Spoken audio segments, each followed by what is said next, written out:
आता तुमच्या मधलं तर कोणी कोणी असं म्हणत असेल घेऊन नेमकं ब्लॉग कोणता आहे बो, तू केव्हा गेला होता फिरायला, आता ब्लॉग कस काय नेमकं टाकतोय तू बो. तुम्ही जर माझे रेग्युलर फॉलोअर असतील तुम्हाला माहिती असेल की मी थोड्या दिवसांनी पहिले गेलो होतो थोडंफार फिरायला इकडे तिकडे, आणि तेव्हा नेमकं आहे ना मी एकदम भारी भारी प्लेसेसला व्हिजिट केलं होतं, पण मी तो ब्लॉग टाकणं विसरूनच गेलो होता. एनिवेज जब जागो तब सेवरा, आजच्या ब्लॉग इथून आपण स्टार्ट करू. दरवेळेस आहे ना आमचा टाइम होतोच गाईस निघण्यामध्ये. आता आपण आहे ना भाऊ याच्या मामाच्या गावाजवळ बोरकुल, इकडनं जायचंय. पहिले एक जार घ्यायचंय, जार घेतल्यावर मग आपला पुढचा रूट. एकदा खाऊ खातोय छोटा बोरांदो नाही रे, बघीन मी मामाच्या दुकानावर घेऊन आलेला आहे खायला.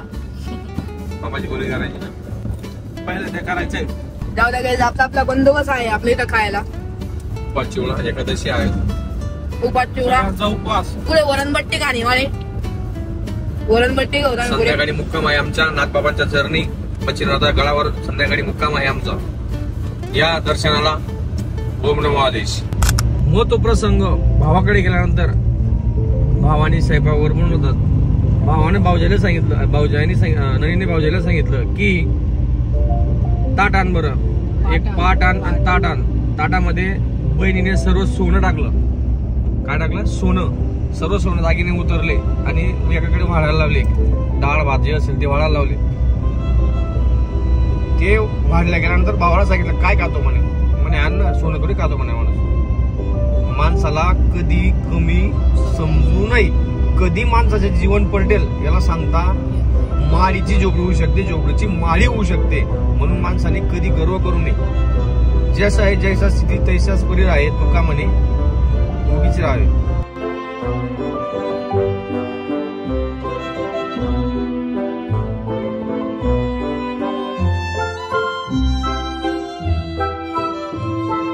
तुमच्या भाऊ आहे ना घाट वेळ थांबलेला होता गाडीचे सिनेमॅटिक शूट करण्यासाठी फक्त.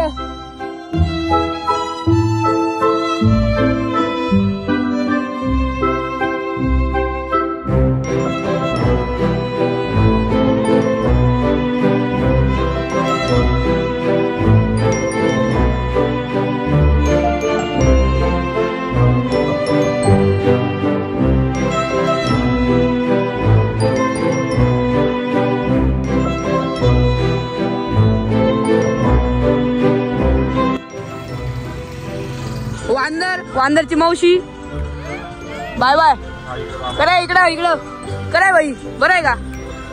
बा थांबणार रे. हाय करे बाई, बरं आहे का? लक्ष देत नाही ते. तिकडे फोटोशूट चालू आहे.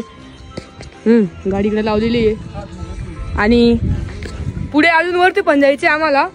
आणि पुढचे जे अपकमिंग ब्लॉग्स आहे आपले ते एकदम डायरेक्ट पुरे तडकता बडकता एकदम लय भारी राहतील. डायरेक्ट पहिलेच सांगतोय, तुम्ही जर सबस्क्राईब केलं नसेल अजून पण करून घ्या यार. काय टाइमपास करता तुम्ही? तेवढं फोटोशूट चालू आहे. इकडनं पाणी होतं.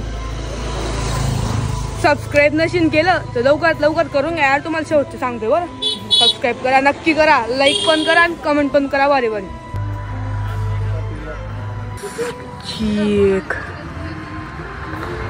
गाईस, जे लोक या एरियामध्ये राहत असतील त्यांना दररोज बघायला भेटत असेल. आम्ही काय नवीन नवीन आलेलो इकडे.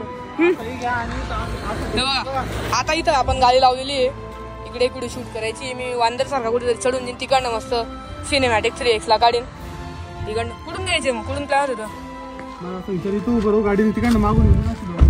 अरे ते लिरिक्स वाली व्हिडिओ शूट करायची. आता दाळबट्टी घ्यायला झालं गाईस.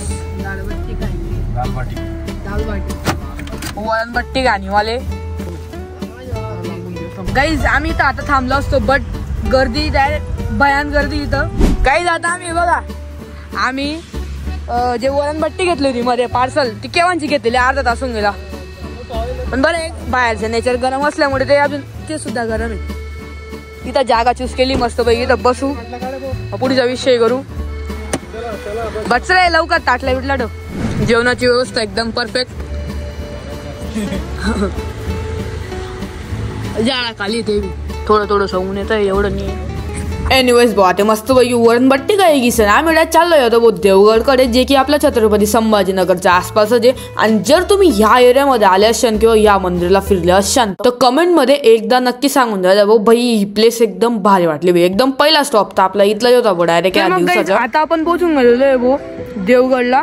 कुठे नेमकं आहे? संभाजीनगर. आणि हे जे दत्तांचं स्थळ आहे देवगड. रस्त्यात येताना आम्हाला ही दिंडी दिसली होती आणि दिंडी आमच्या मंदिरात एंटर करायच्या पहिले पोहोचून गेलेली. का रे टाइमपास बोलता टाइमपास करतो चैतन्य, तू बोलता टाइमपास करतो काय?